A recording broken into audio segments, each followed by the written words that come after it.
Setting up your meeting for YouTube Live. Done. Redirecting YouTube. Okay, I think we're live. Yay! Good morning. Good morning. This is May Doldelau here with Alicia Live. Stringer, Done. Redirecting. and we are live on Creative Abundance Now. Thank you for being a subscriber and for watching the replay and the live video. I appreciate you. We're going to talk today about financial freedom lesson number 1, how to invest, how to fund, invest, and live off the earnings of a financial freedom account. This is a really important lesson, right, Alicia? Woohoo! So we're going to introduce ourselves. Again, my name is May Doldelau. I live in Waikiki with my husband, Jomel, and our now 12-year-old son, Jordan. He just turned 12 on Saturday. Had a big birthday party for him. I know, yay! Anyways, I used to have a lot of problems with money. Okay, so that's why I blog about money, because I had all these difficulties. I had all this debt. I had like, I don't know, 5 different I don't know how many credit cards. I had so many credit cards. I had all these lines of credit. I was like fully drawn on all of them basically. I was paying interest, hundreds and hundreds of dollars of interest every month. The total was over $30,000 of credit card debts and all that. And my salary at the time was 30 something thousand dollars a year. So that was a lot of debt for me. I paid it all off by April of 2016, quit my job December 23rd, 2016 was my last day working at a local bank here in Hawaii. By that time, not only had I paid off all my debts, but we had improved our net worth by $500,000. We're making almost $500 a month in passive income, mostly from dividend yielding stocks. So I started coaching clients to do what I did and what I call Finance Freedom Masterminds. And you can find out more in the link below this video, which is yesfinanciallyfree.com is the blog, where you'll also get a replay of today's video. And I also wrote out a blog post summarizing all the key points. But I started coaching clients in these mastermind programs, and I started buying property with my husband, and I had never bought property before. So I had always wanted to buy property, but I never knew how, right? Because I had so much debt and had no savings. But in 2017, we bought our first condo together in Waikiki. In 2018, we bought our second condo in Waikiki, which is an operating Airbnb business. In 2019, we sold the first one and bought this current condo, which is larger, twice the size of the first one. And we live in it now. So we own 2 condos now. One is an Airbnb business and one is the one we live in. So that's my story in a nutshell. And I'm so excited to be here and talk about this important topic. So, Alicia, why don't you introduce yourself? Let people know who you are. Yeah, Alicia Stringer here in Houston, and help people grow their local presence online, turn into local profits. So just contact me if they want some evaluations of their social media or if they need some help ranking their businesses. Anthony Esposito. All right. Okay, so let's start our topic. And Alicia, why don't you give us a little bit of a background on your financial background, a little bit, and what you've learned about financial freedom. Hmm. We'll save every day. Little bit, okay? Save Save every at least day weekly or whatever you can to financially don't regularly. touch it. Yeah, And yeah. so you can grow it to where it should pay for your expenses to live. Okay. Yeah. All right. So let's begin. And by the way, we both have had a lot of financial difficulties, right? So Yep. we're both here. We're not like people who were born with lots of money and always have someone bailing us out. We take care of our own finances and our own financial difficulties ourselves. Yeah. Yeah. And we've gotten into a lot of problems, right? I mentioned that I had a lot of debt. Yeah. And Right. I have had bills go to debt collections. I've had to fix my credit report. I've had a lot of different things happen. Alicia might share with you, she's had like car almost repossessed, right? She's gotten behind on several bills, right? She's gotten her credit very bad and had to fix it. So we are people who have had issues in the past. So we understand financial trouble, all right? And so I understand what it's like to be in a lot of financial difficulty. And Alicia does too. So we're both here to support you, all right, and support each other, yes, in this journey. Okay, so I'm going to get straight to the lesson, how to fund your financial freedom account is the first step, how to invest, and then how to live off the earnings, second and third steps. We're going to start with the first one. How to fund a financial freedom account. What are some examples of financial freedom accounts that you could have, Alicia? Um, with Schwab and investments or Fidelity or something, do some stocks. Okay, so an example is a brokerage account. You could open an account at Schwab or Fidelity or TD Ameritrade or whichever brokerage you're interested in, and you could start investing in stocks. As I mentioned in my introduction, a lot of my passive income came from stocks. So a lot of it still comes from stocks. Most of it, I think, comes from stocks. Yeah. So I buy stocks, they pay dividends, and we pay ourselves the dividends, and then we spend it. Okay. So that's one thing you can do is fund a brokerage account and start buying stocks that pay dividends. All right. What's another example of a financial freedom account? Some people use crypto. Crypto. Okay. Crypto is another example. You could fund a crypto account, right? Same, it's kind of like stocks, a little different, obviously, because it's crypto, but you could put your money in a crypto account. You could trade it for different kinds of currencies like Bitcoin, Ethereum, or whatever you want.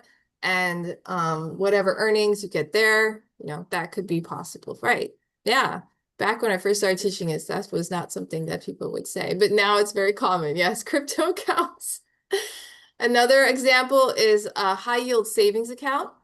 High yield savings accounts, you can find them by Googling them, but they pay about 4%, 4.2%, something like that right now, which is so much higher than when I opened a high yield savings account. When I opened a high yield savings account, it paid 0.99%. It's like so much higher now. 4.2. I mean, it's not super high, but it's way higher. Anyway, so yes, a high yield savings account now pays like 3.5, 4%. It's actually very decent. You can actually see some interest in there in that tiny bits. Yeah. So high yield savings. You can also open a treasury account. If you're in the United States, you can open at treasurydirect.gov. You can open a treasury account. Invest your money in treasury bonds, which pay higher than a high yield savings, a little bit higher than a high yield savings account. And you can directly pull money out of your own account and have the interest directly deposited into your account with a Treasury Direct account. Another kind of financial freedom account might be an IRA, a Roth, a 401k, any other kind of retirement account. I don't remember all of the numbers and letters, but whatever, a SEP, I guess, like a simple SEP or whatever they're called. So any kind of retirement account can also be considered a financial freedom account. Okay, so that's what different accounts you can open. All right, so how do you fund it? First, you got to open it, right? And then you got to figure out how to move money in. So how often do you move money into your financial freedom account, Alicia? You get me to go every week. Yes, she's Right doing it now. every week. Yeah, no, just kidding. Put it in there. She's putting money in her financial freedom account every week. When I first started this process, I put money in my financial freedom account every day, and it was in the form of a jar. Okay. So if you can't afford to put money into a brokerage account or a high yield savings account every week, Alicia was like that in the beginning. Now she's actually making more money. She can actually put money in every week, which is good, We're making baby steps, but Mhm. you can put it in a Tupperware, a jar, whatever, and throw in like a penny, a dime, a nickel, anything into this. You label it financial freedom account, right? If you really are strapped for cash, which I was in the beginning, I couldn't do that. Right? I couldn't just pull money out of my account. Whoa, every week. So I would put a little bit like coins, right? So that's another way you can do it if you're really strapped. And you can find coins on the street. So don't tell me you're so broke you can't do that, okay? Because I find coins on the street every day almost. Like I'll find a penny here, a dime there, blah, blah, blah. I mean, people drop money. Go to a McDonald's outside and you'll see change everywhere. I swear to God. So if you're that broke, okay, you have no excuse around me, all right? No excuses. Okay? You can find something and put it in your financial freedom account every day. It's a choice that you make for yourself. Do you want to be financially free or not? Okay, another type of account. Oh, another way to fund your account besides every week. or getting change and putting it every day is every month. What I do is I debit my account once a month. It's automated. It takes out money once a month and puts it into 3 different accounts, actually. My retirement account, my brokerage account, and my high yield savings account. And then I also program transfers out of Treasury Direct to pull out of my savings account so that I get even more interest than my savings account gives me. And it gets put back in. So there's a variety of ways to fund financial freedom accounts. So those are some of them, okay? Next step is to invest, okay? So investing, the first way to invest, which is the easiest, is just put it in a high yield savings account, get the interest, right? Interest is earnings, right? Second way to invest, get the Treasury Direct to pull money out of your savings and get a higher interest by bidding on Treasury bills and bonds, things like that. Third way, okay, brokerage account, which is what Alicia was saying, like Schwab or something. You could buy stocks, all right? You can buy regular stocks. You could buy preferred stocks. You can look at different options in there. There's index funds. There's different ways to purchase stocks, all right? And I basically do that. I mostly use preferred stocks. And if you're interested in learning more about that, you can join a training and I can teach you. But basically, I like preferred stocks. I like how they're more stable than regular stocks in general. So that's why I tend to do preferred stocks. Okay. But that's some of the ways you can do that. In a retirement account, the retirement account, usually they have certain funds you can choose. If it's a 401k at your work, you have like choices there, you pick, right? Usually people do target date funds, which is a mix of bonds and stocks, depending on what age you are and when they think you're going to retire. I'm not going to talk too much about those because in a retirement account, usually people just get an index of stocks or stocks and bonds, something like that. And that's a good idea for a retirement account. You're not going to touch the money until you are at retirement age, right? I don't know how old you are watching this live video. You might be really young, you might be older. I don't know. I'm my age, right? So retirement age is usually around 62, somewhere around there. It might be higher. I'm not sure. You have to check. But that's retirement age, and you cannot really touch the money before that. Otherwise, you lose most of your earnings through penalties and things like that, and withdrawal fees and stuff. So that one, you can't really touch it to live off of it until you're older. All right. So depending on your age, if you're already at retirement age, then sure, go ahead. Same. Okay. When you start earning interest, dividends, all these things, capital gains, then you can spend that money. Okay. So what are some common mistakes people make with financial freedom accounts, Alicia? Can you name any that you can think of? They take the money out. Yes. They don't have any. Alicia knows this one.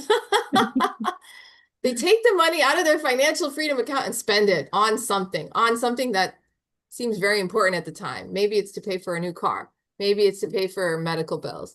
Maybe it's to pay for rent. Maybe it's to pay your car payment. Whatever. Okay? Your electric bill. You take money out of your financial freedom account, you pay out bills, and then suddenly your financial freedom account has no money in it. And you have to start over again. Okay, so there's 2 scenarios here, okay? One scenario is the financial freedom scenario. In that scenario, you never spend the money you put in, okay? Some people think that's crazy, but that's how you become financially free, right? You don't spend the money you put in, you only spend the money it earns, all right? If I put in $1,000 and I get, $40 in interest, I can spend the $40 in interest. I don't spend the $1,000. Does this make sense, Alicia? Mm-hmm. Yeah. Now, the other kind of person is someone who builds up money to a certain amount. Maybe it's $5,000, maybe it's $500, and suddenly they see that money there and they're like, oh my God, I can use that to spend on whatever, okay? Maybe I had one friend, it got up to $5,000, and then she suddenly had the urge to buy a class, some virtual class where she would learn something about business, and then it was all gone. And then, so everyone has, there's this kind of, there's this time when you come in your life, if you're trying to become financially free and you've never been like me, like Alicia, okay, we started from really bad finances, all right, really bad. You start there and you get to a point and you create this financial freedom account and you feel so good and you're putting money in it. And then suddenly it gets to this point where you suddenly want to spend it because it's more money than you've ever saved. And it happens to match something you thought you could never afford. And then suddenly you're like, oh my God, I can finally buy it. That's a critical time in your financial freedom journey. You have to decide, are you going to spend it or are you going to become financially free? Yeah. So my advice, okay, is to not spend it, to keep it there, invest it, take care of it, nurture it, keep it in your financial freedom account, just spend the earnings. All right. That's my advice. All right. That's how to become financially free. Now, I'm going to end this, but I'm going to just add a little bit of my experience. I've been doing this for many years now. I've been very religious about it. Once I learned never spend it and all this stuff, once I learned that, I never did. Okay, I put money in, I never spent it. Now, some people spend it. It's okay. Just start over again. All right. Don't beat yourself up about anything. Okay. Just start over. But I didn't spend it. And in the beginning, I wasn't that good at investing. All right. Some of the money I invested, it became worth like this much. It kept going down in value, down in value. And I had to learn, I had to learn how to invest properly so that my money wouldn't lose value, so that I would still get dividends. Hence, I'm doing these preferred stocks instead of some regular stocks. But anyway, you kind of get the idea. So now I finally come to a point where it's finally, I put it in, it doesn't like change too much. The value is kind of stable. The passive income is growing. I was telling Alicia the other day, I have financial freedom accounts for my son, my husband, myself, our joint accounts. We make, and for my business, I have passive income accounts. Okay. So my business passive income pays for our autoresponder for our email service, right? Pays for that. Personal, I have personal passive income. My son has passive income that pays for his ukulele lessons. All right. So my son pays all birthday gifts that he gives are his own money. Okay. Now, how did my son get money to fund his account? And on his birthday, people give him cash. When he was born, people gave him cash. I mean, at Christmas, people give him cash. He's a kid, right? He gets money. I put it in an account and I invested it for passive income. So now he gets passive income. I give him the passive income. He uses it to pay for other people's birthday gifts. It's his money. Okay. I'm not paying for other kids' birthday gifts. He is. That's a big deal. How many kids do that, right? Do you know any kids that do that? I know he does it. I don't know any other child who does that, right? So you can really change the whole course of your life if you follow these steps I suggested. So check out the blog post underneath. The link is there. Subscribe to the channel. Check out yesfinanciallyfree.com. Get the free ebook, Working Parents Guide to Financial Freedom, when you put in your first name, email address, and hit the red yes button. All right. I highly recommend you join the email list and get that free ebook, Working Parents Guide to Financial Freedom. And I'll see you again next time. We're going to be live. I'm going to be live tomorrow with the regular gratitude and financial freedom affirmation practice. So that's at 6:15 a.m. Hawaii time, 12:15 p.m. Eastern time. Be there. Okay.